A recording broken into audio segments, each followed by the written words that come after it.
મિત્રો, લગ્નની ઉજવણી પહેલાં પ્રી વેડિંગ શૂટ અને ડેઝ ટુ ગોનું બહુ ચલણ નીકળ્યું છે. લગ્ન પછી ડેઝ ટુ ગો કેમ નથી? વિચાર્યું છે ક્યારે? આ વિશે જાણવા સાંભળતા રહો આજનો એપિસોડ. હેલો મિત્રો, કેમ છો? હું છું સોનલ. સ્વાગત છે આપ સૌનું મારી વાત પોડકાસ્ટમાં. મિત્રો, લગ્ન માટે અંગ્રેજીમાં 2 શબ્દો છે, વેડિંગ અને મેરેજ. વેડિંગ એ લગ્ન એટલે કે મેરેજ શરૂ થવાની ઉજવણીનો દિવસ છે. એટલે અહીં હલ્દી સેરેમની, સંગીત સંધ્યા, માંડવારોપણ, મામેરું, વરઘોડો, લગ્નવિધિ વગેરે બહુ બધી વિધિઓ છે, બહુ બધી ઉજવણીઓ છે. મજા જ મજા કરવાની છે. આ બધી મજા પછી પતિ પત્ની બનેલું યુગલ તેમનું લગ્ન જીવન શરૂ કરે છે. અહીં મજાની વાત મને એ લાગે છે કે ક્યારે અહીં ડેઝ ટુ ગો એ વિચાર નથી દેખાતો, બલકે મને તો ક્યારેક એવું લાગે છે કે ક્યારેક અહીં દિવસો જતા નથી, તેને પસાર કરવા પડે છે. મને લગ્ન જીવન એ દરિયામાં ચાલી જતી હોડી જેવું લાગે છે, જેમાં પતિ પત્ની અને પરિવાર એક સાથે સફર કરતા હોય છે. હોડી ક્યારેક એકદમ શાંત પાણીમાં જતી હોય અને ક્યારેક વંટોળ કે વાવાઝોડું હોય. તે સમયે ડેઝ ભારરૂપ લાગે. મને કોઈ સમજતું નથી, મારી કદર નથી, સમય નથી આપતો કે આપતી, હું પ્રાથમિકતા નથી, હું શું ઘરની કામવાળી છું? ઘરે આવું એટલે રોજ એનો એ જ કંકાસ વગેરે વાક્યો સંભળાય. આવા સમયે ક્યારેક બોટમાં મુસાફરી કરવી અઘરી લાગે, ક્યારેક ઉતરી જવાનું મન થાય. છતાં એવું કરવું કંઈ એટલું આસાન નથી હોતું.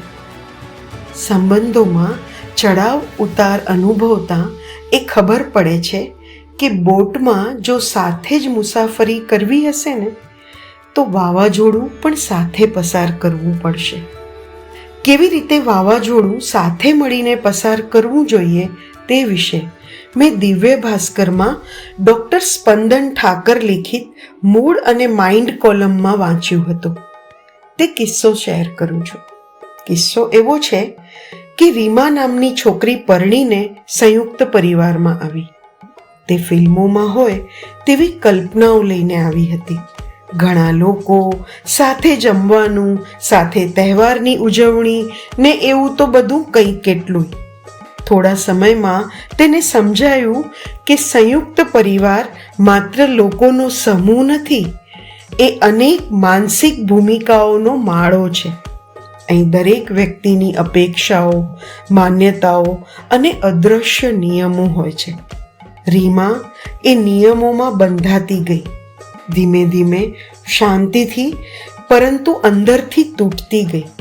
સાસુની સતત ટિપ્પણીઓ, અમારા ઘરમાં તો આવું નથી થતું, નણંદની સરખામણીઓ અને એડજસ્ટ કરવું શીખ જેવા વાક્યો રીમાના મનમાં અજાણતા ક્રોનિક સ્ટ્રેસ ઊભો કરતા ગયા. ઝઘડો થવાની બીકે પતિ સામાન્ય ઘરેલું વાત માનીને ટાળી દેતો. રીમાએ એક સાંજે પહેલીવાર ખુલ્લેઆમ કહ્યું, મને લાગે છે કે મારી ફિલિંગ ઇગ્નોર કરવામાં આવે છે. તેના પતિ અમિતે ઉકેલ આપવાનો પ્રયત્ન ન કર્યો, ફક્ત તેણે સાંભળ્યું. આ હતું ઇમોશનલ વેલિડેશન. જ્યાં તમે સામેનાના અનુભવને સાચો માનો છો, ભલે તમે સંપૂર્ણ સહમત ન હો. આ ક્ષણથી બંને વચ્ચે સાયકોલોજીકલ સેફટી ઊભી થઈ. બંનેએ નક્કી કર્યું કે સમસ્યાનો ઉકેલ કોણ સાચું એ શોધવામાં નથી, પરંતુ અમે કેવી રીતે સ્વસ્થ રહી શકીએ તેમાં છે. અમિતે શીખ્યું કે પતિ તરીકે સ્ટેન્ડ લેવા માટે અવાજ ઊંચો કરવો જરૂરી નથી. ક્યારેક શાંતિથી મર્યાદામાં રહીને કહેવું પડે કે આ વાતમાં રીમાની લાગણી મહત્વની છે. આ અસર્ટિવનેસ છે, ન કે આક્રમકતા, ન કે મૌન. રીમાએ પરિસ્થિતિને ડીલ કરવાની ક્ષમતા કેળવવા પ્રયત્ન કર્યો, જેમાં એ સમજી કે દરેક ટીકા એ વ્યક્તિગત અપમાન નથી. કેટલી વખત તે સામેની વ્યક્તિની અસુરક્ષા પણ હોઈ શકે છે. તેણે પોતાની ઓળખ મજબૂત કરવા માટે નાના પગલાં લીધા. પોતાનો સમય, પોતાની રસની પ્રવૃત્તિઓ અને જરૂર પડે ત્યારે ના કહેવાની હિંમત. સંયુક્ત પરિવારમાં સુખી રહેવા માટે સૌથી મહત્વની બાબત છે પતિ પત્ની વચ્ચેની એકતા અને ખુલ્લી વાતચીત. જ્યારે પત્નીને લાગે કે મારો પતિ મારી બાજુમાં છે, ત્યારે અડધી લડાઈ ત્યાં જ પૂરી થઈ જાય છે.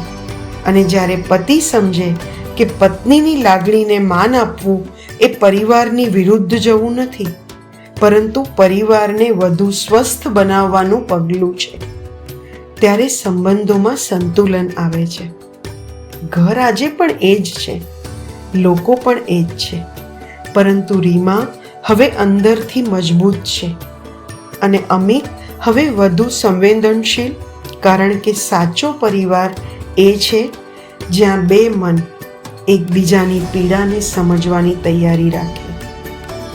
એકબીજા જો માત્ર એટલી પહેલ કરવા માંડે ને કે એમ તને એવું લાગ્યું, મને કદાચ આ બધી વાતો નથી સમજાતી, ચાલ આપણે સાથે વિચારીએ કે આગળ કેવી રીતે વધીએ. બસ આટલું જ, અને ફરી હોડી આગળ વધવા માંડશે. તમારા સંબંધમાં તમે છેલ્લે ક્યારે ચાલ સાથે વિચારીએ કહ્યું છે મિત્રો? વિચારજો. મિત્રો, પોડકાસ્ટને સબસ્ક્રાઈબ કરવું તમારા માટે ફ્રી છે, પણ મારા માટે એ મારી હિંમતને આગળ વધારતું બળ છે. તમારા અભિપ્રાયો આપતા રહેજો. આવતા એપિસોડમાં ફરી મળીશ નવી વાત સાથે. ત્યાં સુધી આવજો.